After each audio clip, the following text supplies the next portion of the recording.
Okay, students, today we're going to talk about different ways we can represent information, whether it be in an equation, verbal, table, or graph. We're going to talk about two types of equations. You're going to have the equation y equals kx, where k is your constant rate of proportionality, or you're going to have y equals x plus b, where b is some number. So the difference is this one is multiplicative because you multiply, and this one's additive because you add. So let's just look at this example they have for us. So it says Mr. Wimmer stops at the donut store every morning to buy a donut and a cup of coffee. He spends 0.75 or 75 cents for the donut and $2.75 for the coffee. Represent the total amount of money Mr. Wimmer spends for the different number of days. Your verbal description would be each day Mr. Wimmer visits the donut shop and he spends $3.50.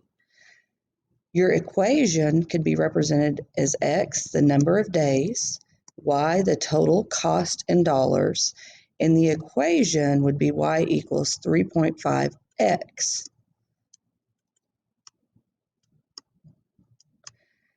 In the table, you will notice it shows on day 1, he spent $3.50. On day 2, he spent 7 because 2 times $3.50 is 7.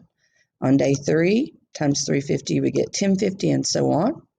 When you look at a graph to plot, remember independent and dependent. So the independent value here, always represented by X if they give you. If not, which has to happen first? Days have to happen before he can spend money. So if you look down here, you notice on your X-axis the number of days, and total cost is on the Y-axis because that is your dependent.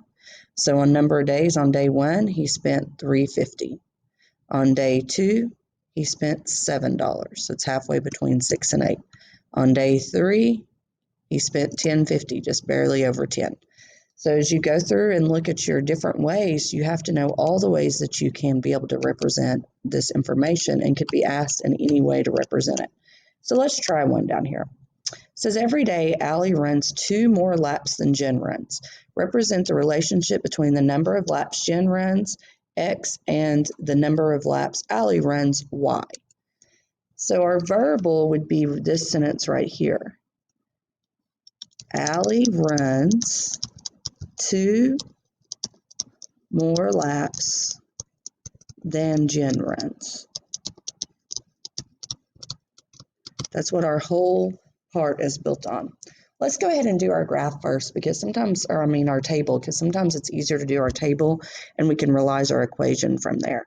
So it told us in here that Jen is going to be X and Allie is going to be Y.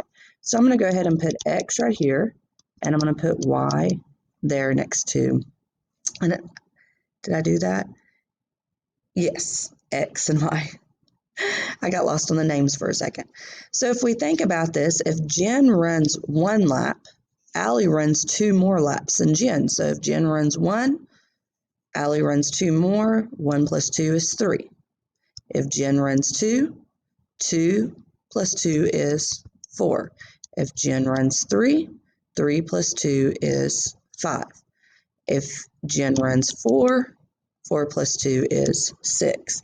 So this isn't a multiplicative one like the example above. This one's actually additive because more represents addition. So our equation for this would be Y equals, Y is Allie's laps, Y equals X Jen's plus 2. Sometimes I like to write it in words. So Allie equals Jen plus 2, and then I like to go back and replace Allie with her variable and Jen with her variable. Okay, we're going to plot our points. So remember, we always plot X first and then Y. These 2 points correspond to each other. If you have been used to ordered pairs, that would be the ordered pair 1, 3. These would be the ordered pair 2, 4. This would be the ordered pair 3, 5. And this would be the ordered pair 4, 6. So 1, 3, so over to the right 1 and up 3 would be halfway. Over to the right 2 and up 4 would be the ordered pair 2, 4. 3, 5, over to the right 3, and we would go up 5, would be halfway between 4 and 6. Over 4 and up 6, and there would be your graph of Allie and Jen's laps. As you can tell, it's increasing as the days go. Pause if you need to fill out your worksheet, and then we'll move on to the next activity.